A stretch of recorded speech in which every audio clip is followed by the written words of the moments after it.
Welcome. I'm Sheila Bevan, Andrew W. Mellon, Associate Curator in Printed Books and Bindings. And tonight's lecture by Dr. Gail Levin is occasioned by Blaise Cendrars, Poetry is Everything, the exhibition which was made possible by the generous support of Beatrice Stern, and which, very sad to say, is closing on Sunday. The other shows currently on view on Ferdinand Hodler, British Bridget Riley, and the Karen B. Cohen gift of drawings and photographs. Those will be up a little bit longer, so please come back if you haven't had a chance to see them.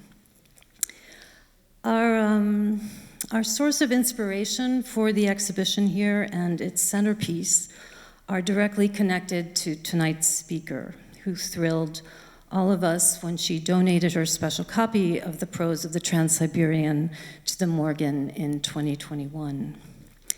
Gail Levin is Distinguished Professor of Art History, Fine and Performing Arts, American Studies, and Women's Studies at Baruch College and the CUNY Graduate Center. Her work on 20th century and contemporary art has won international acclaim and is widely translated. As the authority on Edward Hopper, Levin is author of his catalog Raisonné, as well as Edward Hopper, An Intimate Biography, which was a New York Times Notable Book of the Year and named one of the 5 best artist biographies of all time by the Wall Street Journal. Levin's work is far-reaching, with subjects ranging from Sonia Delaunay and early American Abstraction, as you'll hear tonight, to the theory of artist biographies and the intersection of American and Asian cultural studies. Her frequent focus on women artists and Jewish studies led to her major studies and biographies of Judy Chicago, Teresa Bernstein, and Lee Krasner. And among her current and future projects, Levin has authored the first significant essay on Belle de Costa Green's relationship to the modern art world, which will be published next year during the Morgan Centenary Celebration and exhibition Belle de Costa Green, A Librarian's Legacy. And I just want to say, in lieu of a formal Q&A, we invite you to bring your questions and comments to Gail and have a conversation outside the doors at a reception immediately following the talk. And with that, please help me welcome to the stage Gail Levin. Well, thank you, Sheila, and thank you everyone for turning out on this rainy night with you in traffic. I really appreciate it.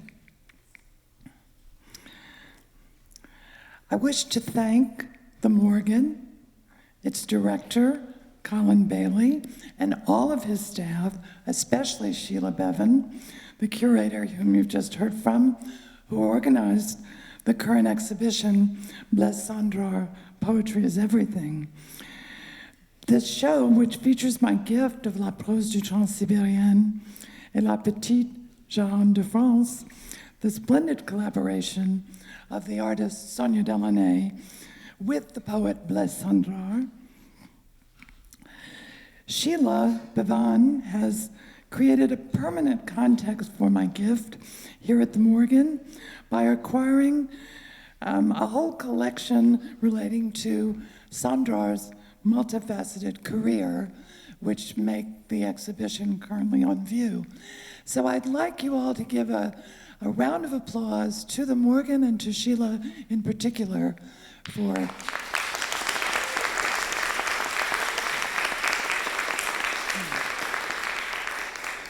thank you. And thank you, Sheila. The Morgan's informative exhibition presents the work of Blaise Cendrars and his many collaborators, from Sonia Delaunay, whom you see featured in the exhibition, to Fernand Léger, to the filmmaker Abel Gance. And I'm going to be returning to every single theme, and many slides you will see more than once. So they go very quickly, but they'll be old friends by the end of the lecture. Sonia Delaunay's book is so well and so carefully displayed here that I also wish to recognize Frank Trujillo and Walsh Hansen, who conceived of how to show this book both safely and beautifully. And it is really hung with magnets. It's fantastic. In this talk, however, I would like to focus on why this pristine copy, which is one of around only 80 exemplars known to exist in the world, is so special, explain its significance, and tell how I came to acquire it in 1977. For decades, I kept this precious book in a bank vault to keep it from fading. You see, I'm a curator 24/7. But at the height of the pandemic, Chase closed my bank branch and made me empty out a vault I had had for 25 years, before vaccines. I decided then that I needed to find the work a safe harbor to ensure that it would land in a public collection and be well conserved. I chose the Morgan because of its dual focus on rare books and modern artworks on paper, and because I believed that the Morgan would be unlikely to ever put such a treasure on the market.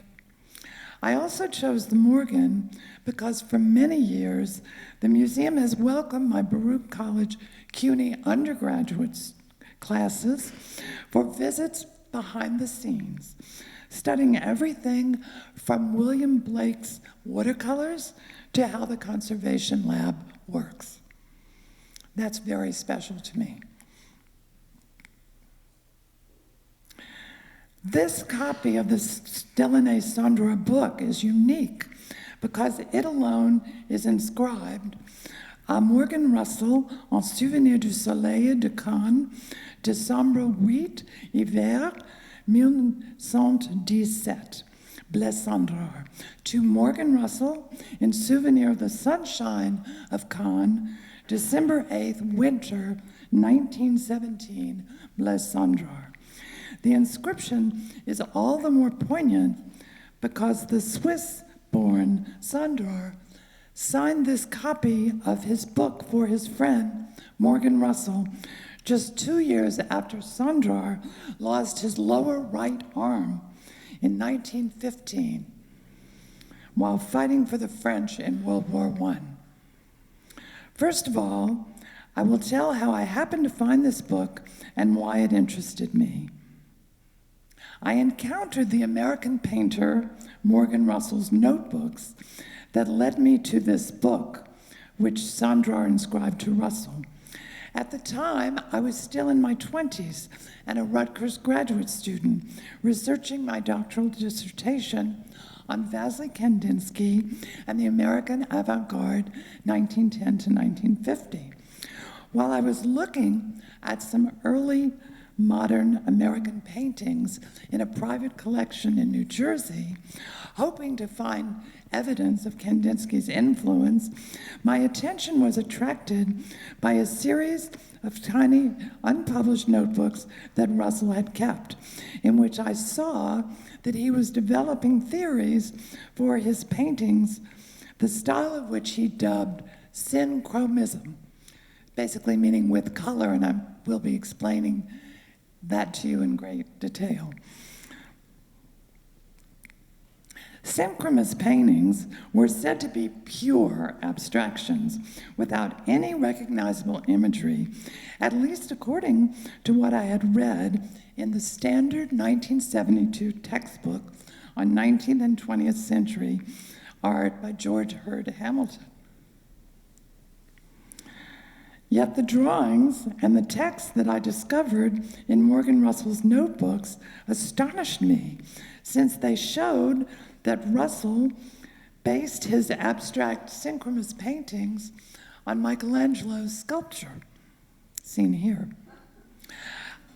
I would now like to dissect a passage from that textbook, both to introduce those in the audience who are unfamiliar with synchronism, not exactly a household word, and to convey the excitement that I felt in my early 20s when I discovered convincing evidence that something I had read in this authoritative textbook was dead wrong.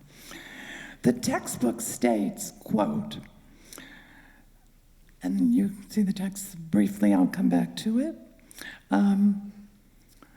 Both Morgan Russell and Stanton McDonald Wright, the younger brother of Willard Huntington Wright, or H. Wright, had been studying in Paris before 1914. Russell worked with Matisse on his sculpture, and both young men learned the great constructive lessons to be found in Cézanne. But more important than these experiences were their studies of color, which led them to invent, parallel to and independently of the Orphic cubism of Robert Delaunay and Kupka, a kind of painting in which space was created by the advancing and recessive properties of color, the resulting forms being independent of any shapes in nature, end quote.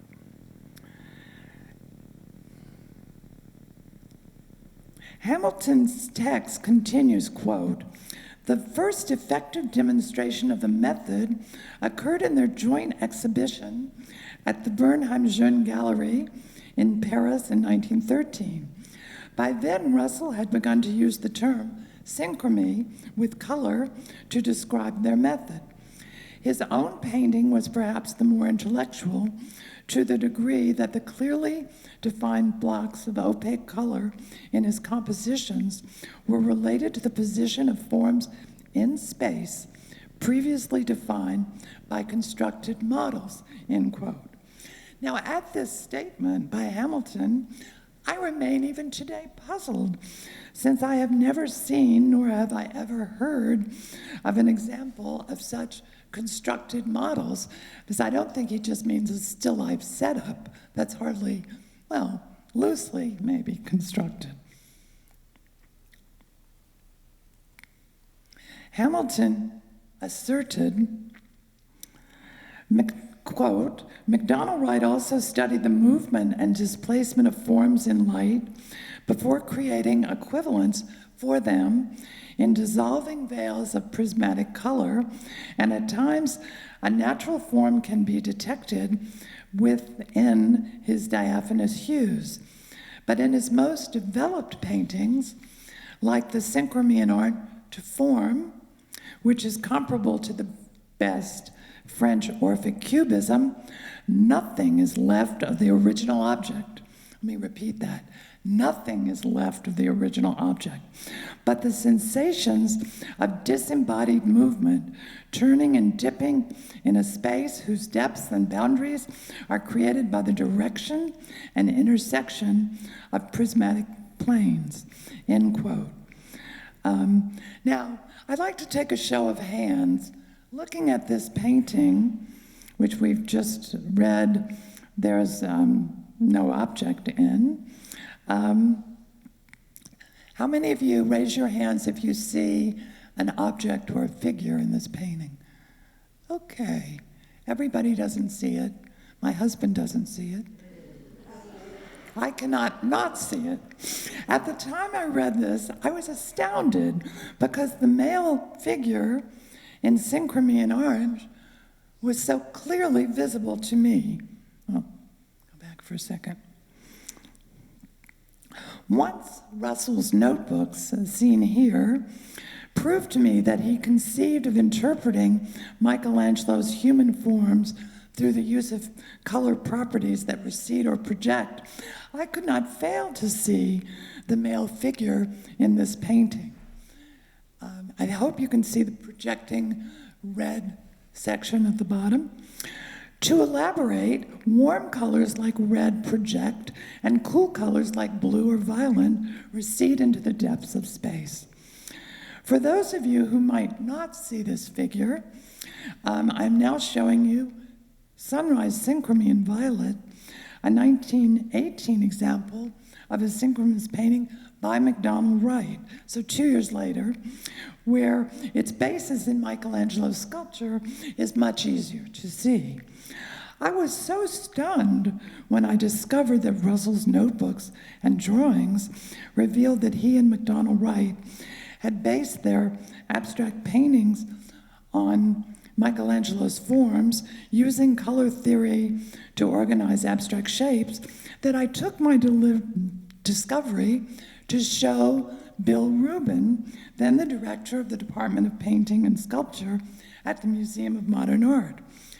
I proposed that these notebooks should be exhibited at MoMA.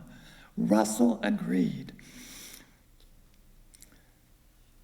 Sorry for these blurred installation photographs, but that's what's on the internet, and the archive didn't respond to my request for better images. I organized a small show at MoMA that opened in March 1976 called Morgan Russell's Synchronist Studies, 1910 to 1922. The show revealed, there it is. It had about 80 works, very tiny little works. The show received a very positive review from Hilton Kramer, the chief art critic of the New York Times, which led to my being invited to a job interview at the Whitney Museum of American Art. In June 1976, with no other museum experience, just a new PhD, I became the curator of the Edward Hopper Collection, charged not only with organizing exhibitions, but with researching and writing Edward Hopper's catalog raisonné. But my first publication and show at the Whitney was at the Whitney, I should add, because there was a Hopper essay for a commercial gallery assigned to me by the Whitney. But my first publication at the Whitney was this catalog, and for the exhibition that I organized, Synchromism in American Color Abstraction, 1910 to 1925, which opened there on January 24th, 1978, and then traveled to several other major museums through March of 1979. I included in the show of American art work by both Sonia Delaunay and, I have to crane to get, in the top, it's all Sonia Delaunay, top left, and lower left is Robert Delaunay, her husband. And these are all installation shots of that show at the Whitney in 1978. When I was first researching Morgan Russell in the late 1970s, none of the extensive literature on the poet Blaise Cendrars mentioned his friendship with Russell, although I discovered a group of letters and postcards from Cendrars to Russell that remained in Russell's papers to document their camaraderie. And these papers at the time were in a private collection in New Jersey. Today we know that the portraits that Modigliani painted of Cendrars in 1917, seen here, and of Russell in 1918. The additional evidence documenting their friendship includes the inscribed copy of Cendrars' poem, La prose de Transsibérien et la petite Jehanne de France, illustrated and bound by Sonia Delaunay, which, as we have seen, and which is on view upstairs, Russell received from Cendrars with his cordial inscription in Cannes in the winter 1917, roughly contemporary with these two portraits. Further evidence is this portrait that Russell, I hope you can see it on the right, that Russell sketched of Cendrars in 1921, juxtaposed here with an earlier photograph of Cendrars. My research on synchromism for the show at the Whitney took me to Texas to interview Morgan Russell's widow, seen in this photo with Russell. While at her home, looking at Russell's paintings, I saw that she had this Sonia Delaunay book inscribed by Cendrars to Russell, and I realized that I should purchase it, hoping to ensure that it would be preserved. I felt free to purchase it because my employer, the Whitney Museum, collected only American art. So it was not anything they were interested in. In fact, my showing the Delaunays in my show at the Whitney was most unusual, since they weren't Americans. I had hoped that the Whitney would buy Morgan Russell's first tiny painting, which he inscribed had been inspired by visiting Gertrude Vanderbilt Whitney, the Whitney's founder. But the Whitney's director at the time scorned such small objects and pronounced that it was, quote, not a museum piece. So it remains in a private collection. Russell moved on to paint abstractly. Here are studies for his Synchromism Bleu Violacé, or Synchromy Delight of 1913, which he dedicated to his patron, Mrs. Whitney, sending her a small pamphlet, some of which you see here, it has more pages, that he made to explain the work, which he called, this explanation, a harmonic analysis. In both these projects, my first as a curator, I was trying to find out exactly what distinguished Morgan Russell's Synchromism from Sonia Delaunay's Représentation Synchrome, which is the phrase visible on the left side, and let's go back for a minute, there you see it, whoops. You see the panel on the far left, and here it is in detail. And the second line says Représentation Synchrome, or a representation with color.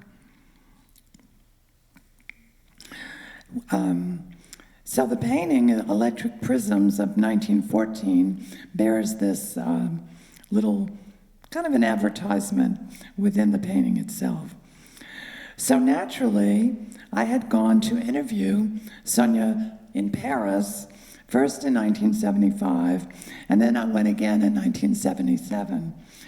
I had already interviewed Henry Moore outside of London for my master's thesis, and I don't know, I had absolutely no qualms about going to the most famous artist I could possibly find, and they seemed to welcome this 20-something would-be art historian. So I was very fortunate.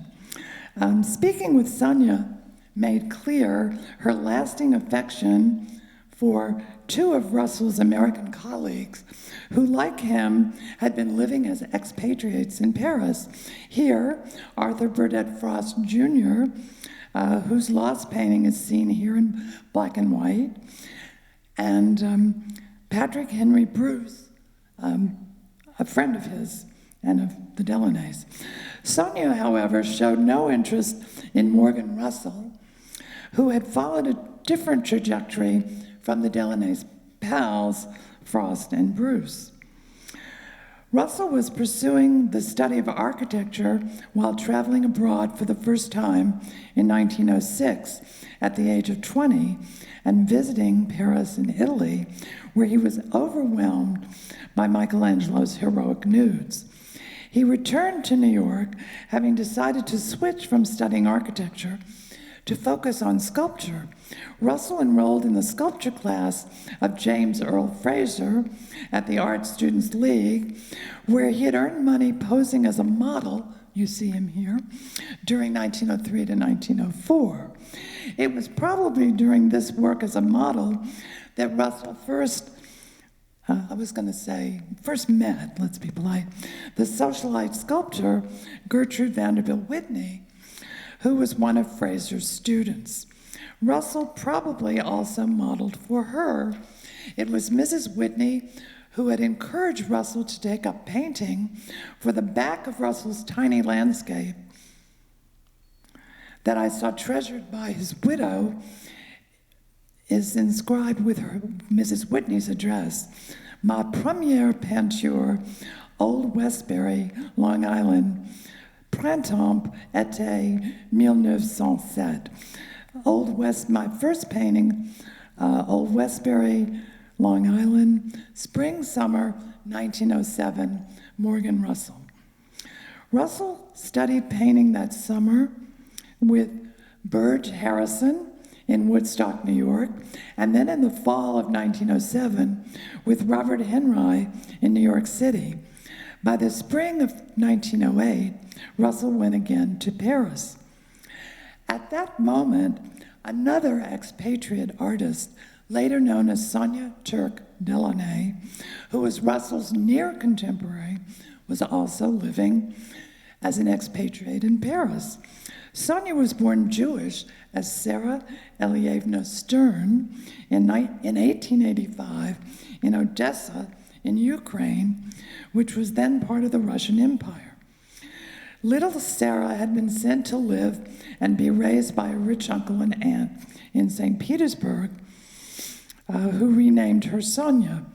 By the time she arrived in Paris in 1906, she had already attended art school in Karlsruhe, Germany. These adoptive parents were very sophisticated, took her all over Europe. She continued to study art at the Académie de la Palette in the Parisian neighborhood of Montparnasse. Not wanting her aunt and uncle to make her return to St. Petersburg or to discontinue their financial support, which was considerable, Sonia met the German art dealer Wilhelm Uhde and made a marriage of convenience with him in 1908. The next year, 1909, she met the French painter Robert Delaunay and divorced Uhde to marry Delaunay in 1910. The Delaunays' networks of friends included Americans such as the modernist painters Samuel Helpert and Leon Kroll, and the American expatriate art collectors and writers, the Steins, especially Gertrude Stein, and her brother Leo Stein, with whom she had been living in Paris. Michael was off in San Francisco with his wife.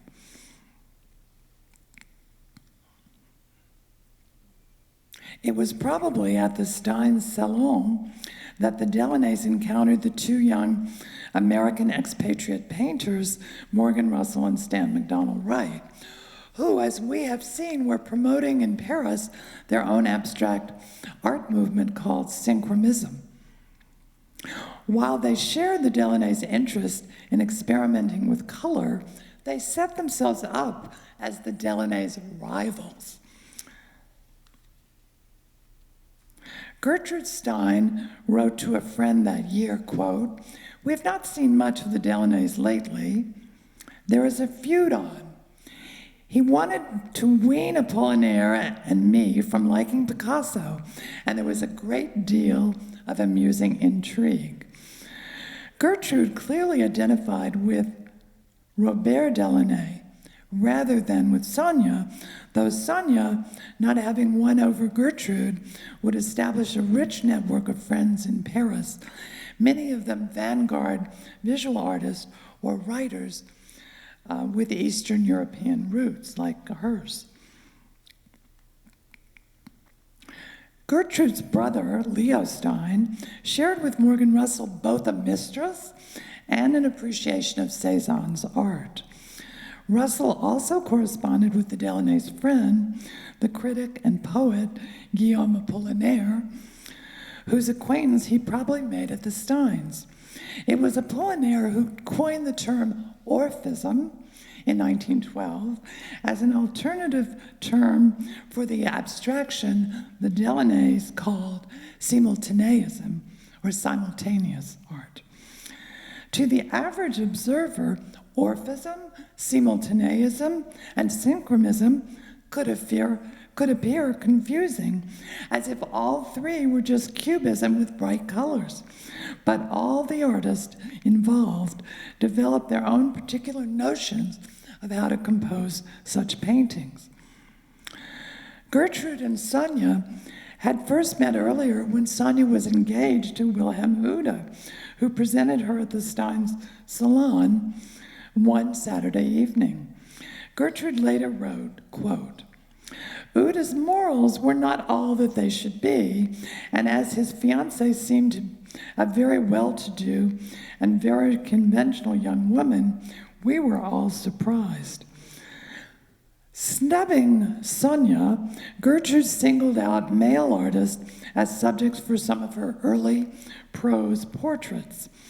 Robert Delaunay, Morgan Russell, and Arthur Burdett Frost Jr., the young American painter in the Delaunay circle, and like Russell, a student from the Academy Matisse.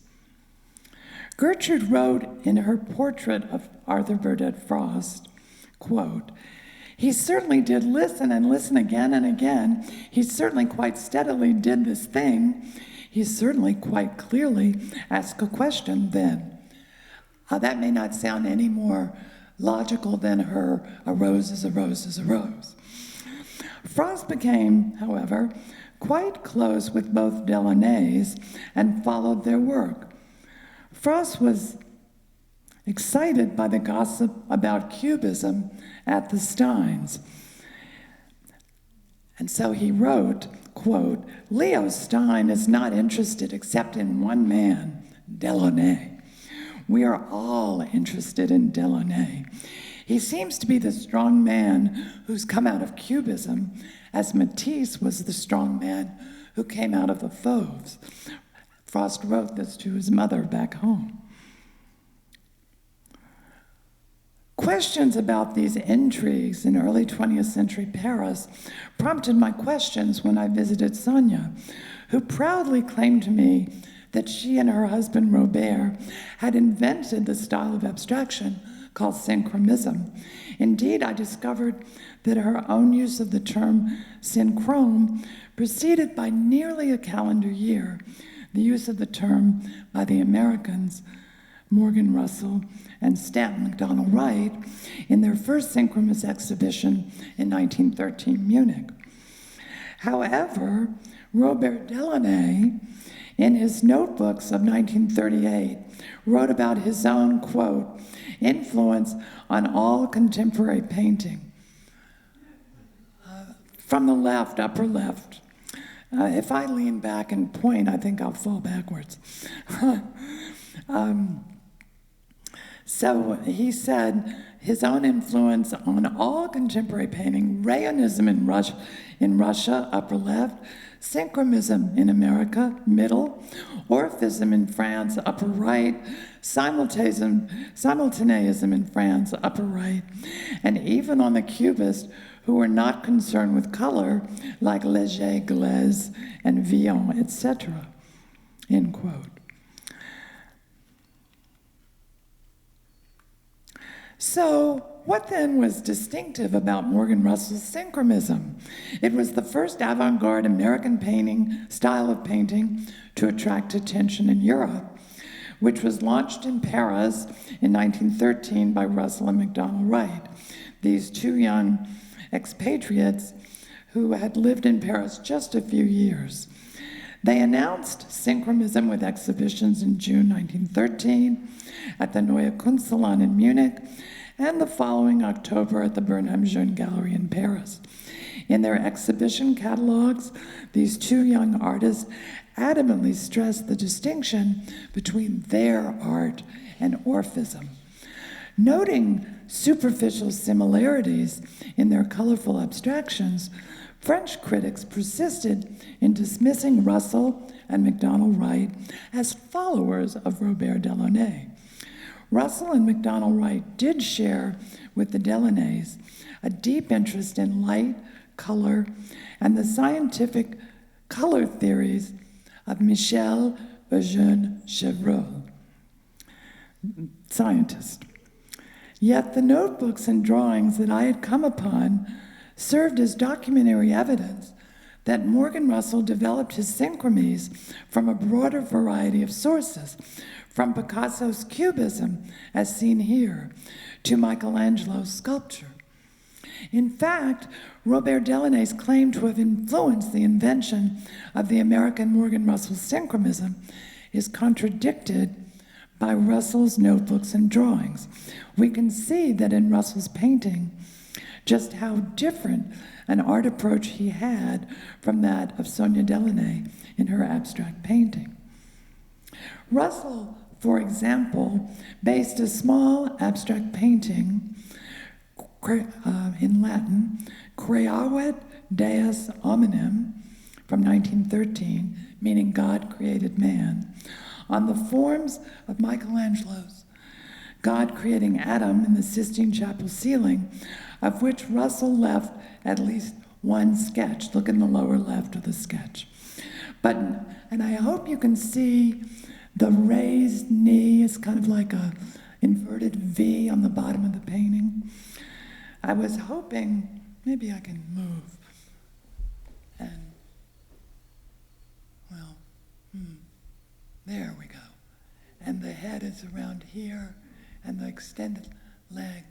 So this relates to the bottom of this.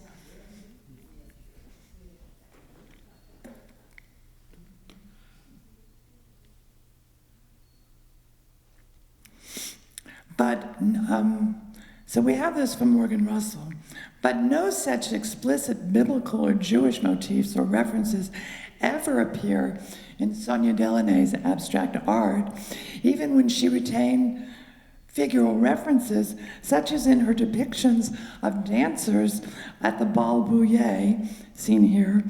That's the popular Montparnasse dance hall.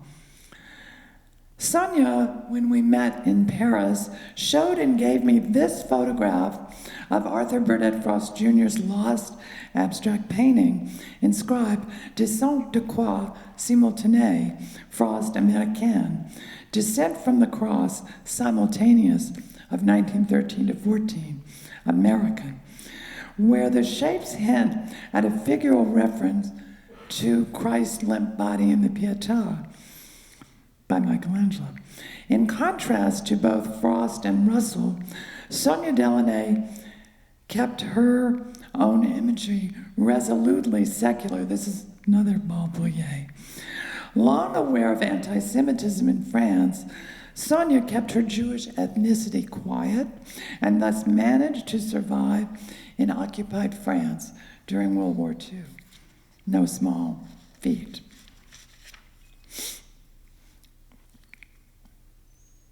Sonia, in our interview, recalled an even more carefree era in December 1913 when she and Robert, together with their young American friends, Frost and Bruce, went to the Bal Bullier.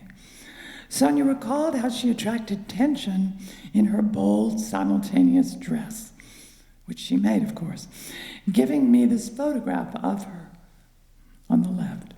She had created this unique costume by juxtaposing many fabrics of varied textures combined with unexpected protuberances, as on the right, in different geometric shapes and colors, like a patchwork quilt, all designed to stimulate the eye when she danced the popular tango.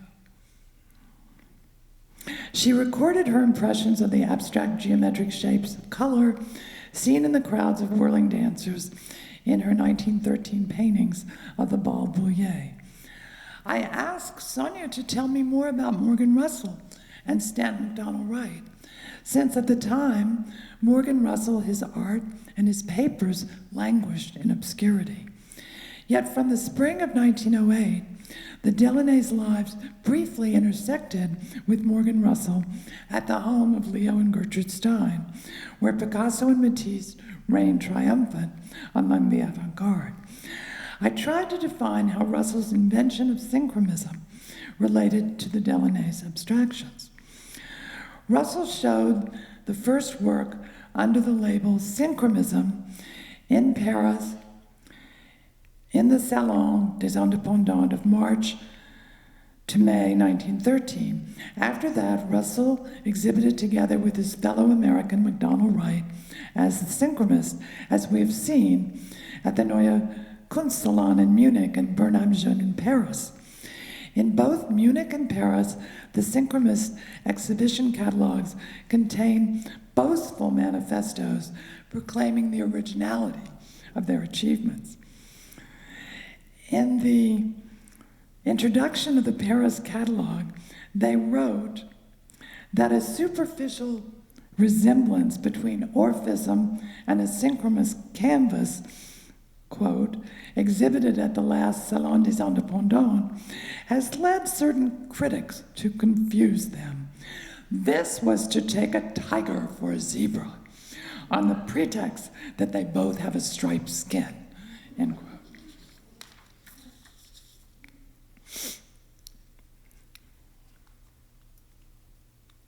At the Salon des Indépendants in the spring of 1914, critics grouped the artists working with pure color around either Morgan Russell as the synchromist or around Robert Delaunay as the simultaneist.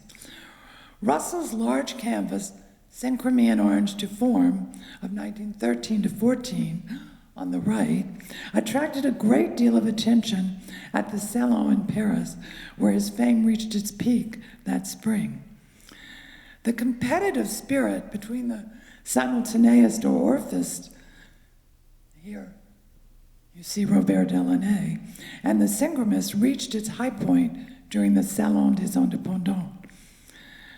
The rivalry was less than amicable.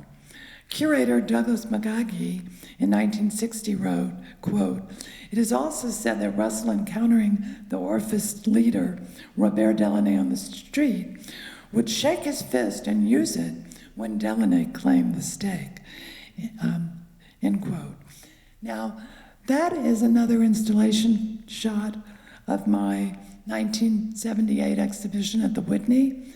And that's this painting in the lobby of the Whitney, so you can appreciate its large scale. Since maybe you haven't seen it, it lives in Buffalo, the Albright Knox.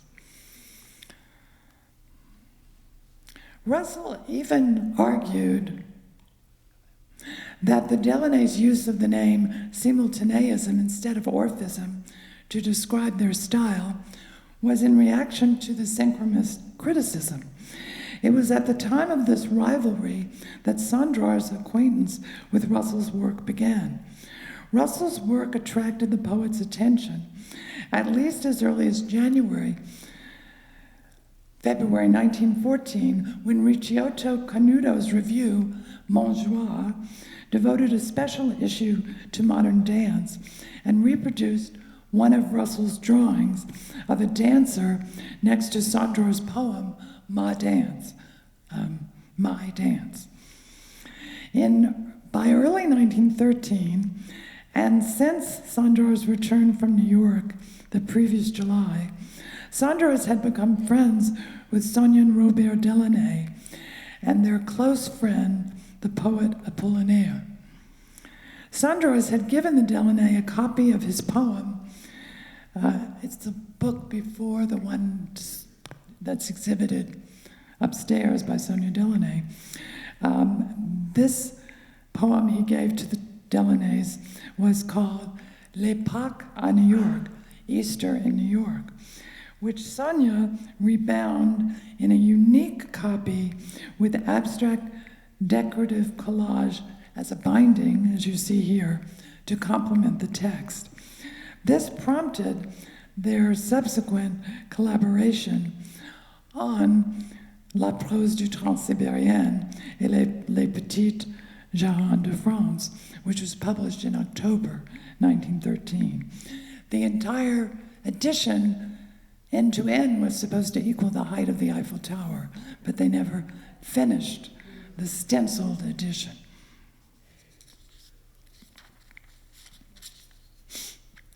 Thus, at the time of Cendrars' initial notice of Russell's work, he was probably precluded from developing a close friendship with the American artist, whose work he appears to have immediately liked because of his loyalty to his friends, the rival Delaunays.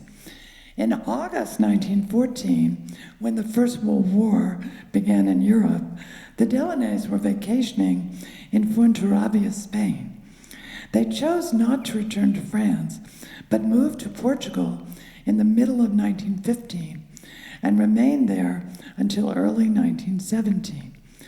They then lived in Spain until they returned to live in Paris in 1920.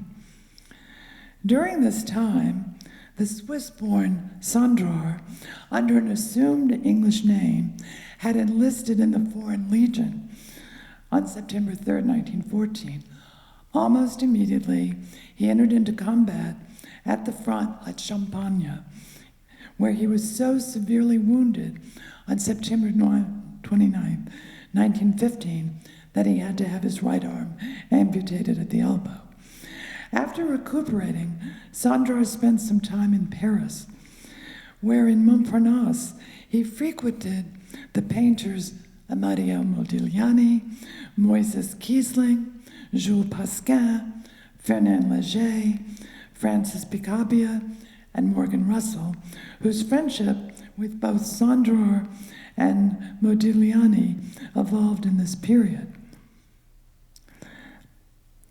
Modigliani painted portraits of both Cendrars and Russell, for whom an extant sketch on paper also survives.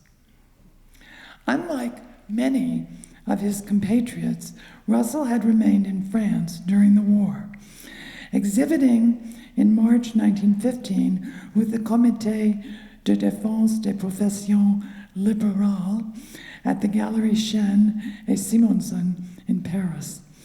He returned to the United States only once before his one-year stay in California during 1931 to 32. In March 1916, Russell traveled to New York for 1 month on the occasion of his inclusion in the Forum exhibition, an avant-garde show organized by Alfred Stieglitz. Willard Huntington Wright, the critic and brother of Stan McDonald Wright, who was also in the show, among others. By September 13th, 1915, Russell had written to his American patron, Gertrude Vanderbilt Whitney, that he had, at the advice of a specialist, medical specialist, found it necessary to give up his, quote, vivid color work of the previous winter due to eye strain and headaches. Over the summer of 1915, Russell had returned to figurative sculpture and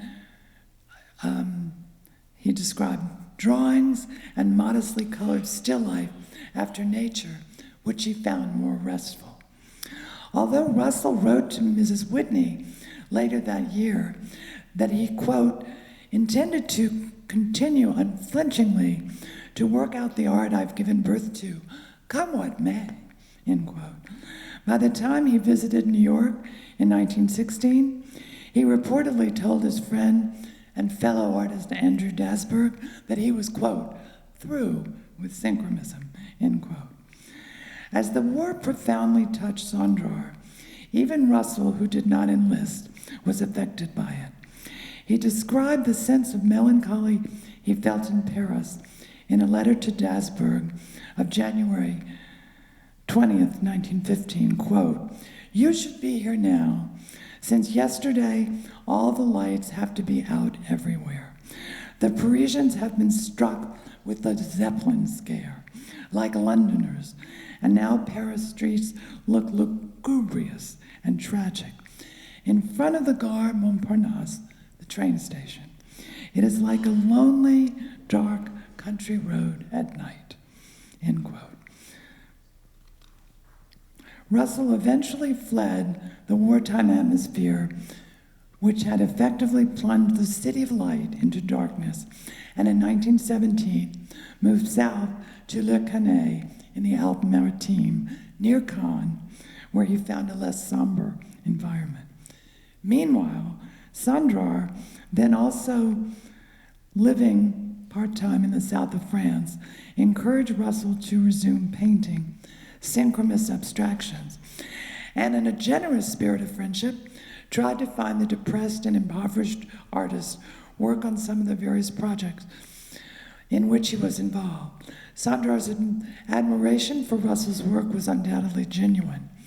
He called himself, quote, the poet of the simultaneous, end quote, suggesting modernity, motion, machines, and the obliteration of traditional succession in time and space, as we see so well in the exhibition upstairs.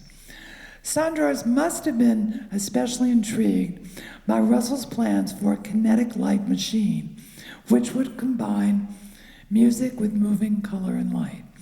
Although Russell was never able to complete this machine, as his sketch laid out, in a planned collaboration with MacDonald Wright.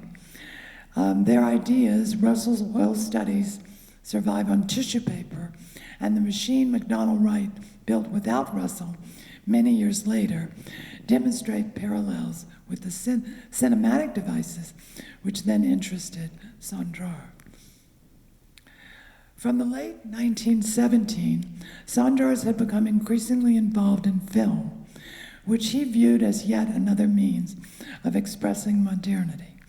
Cendrars' first work in film was through the director Abel Gance, whom he assisted on the script and direction of Jacques Hughes.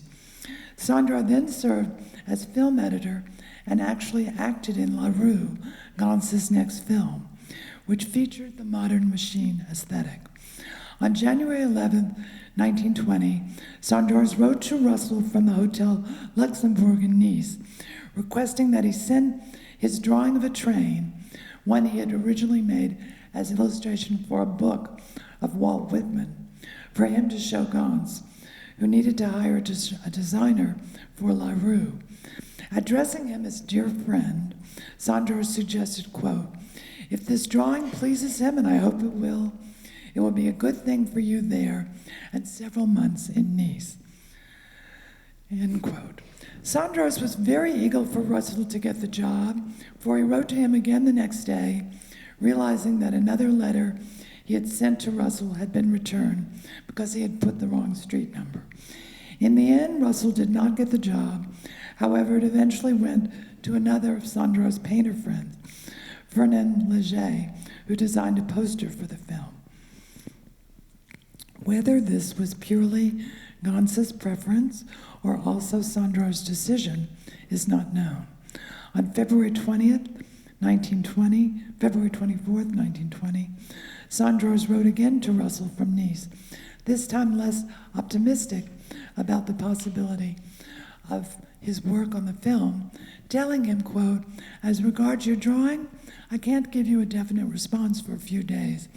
As it is, I don't think it will work out for you here, but it's still possible that it would in Paris. Trust me, I'm doing my best for you," end quote. Several days later, Cendrars telegraphed Russell from Nice, quote, "Don't worry about Andre. Have confidence in Paul Lafitte and me, Cendrars." Evidently, Cendrars actually expected Lafitte, with whom he had established the publishing firm Éditions de la Serine in 1916, to publish Russell's book. Since the firm specialized in unavailable or original works, it was probably referring to Russell's plans for an illustrated volume of Walt Whitman, which unfortunately was never published. From his winter home in the Gironde, Cendrars again wrote to Russell not long after the artist exhibition had closed at the Galerie Chiron in Paris on July 29, 1926, with disappointing news that he had learned that, quote, "an editor had bought the rights to make an illustrated edition of Lore, which was his novel known in English as Sutter's Gold. Quote, I hurry to see him to speak to him about you. He added, he isn't there. I leave him your address and write to you. He answers me by letter that he's already negotiated with a painter and writes to you that on his part, he's sorry that it's too late, but there you have it. I know neither the editor nor the painter."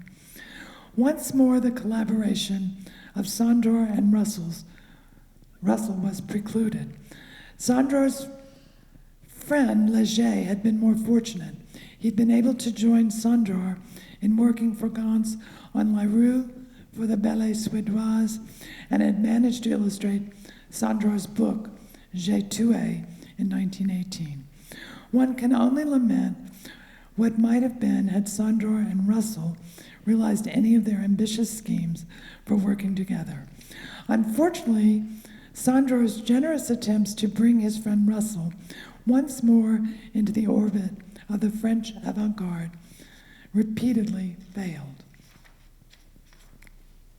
By 1930, Russell painted the last of his abstract synchromies, which he had pursued only sporadically since 1925, and returned permanently to figure painting. He moved back to the United States in 1946 to Broomhall, Pennsylvania, where he lived with his second wife until his death in 1953. Russell died an obscure painter whose brief moment in the limelight had long since been forgotten.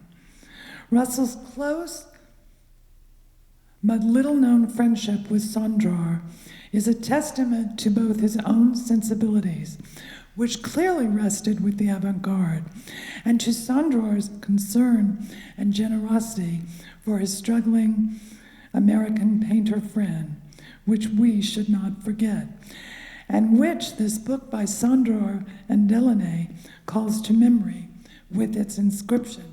Thank you very much.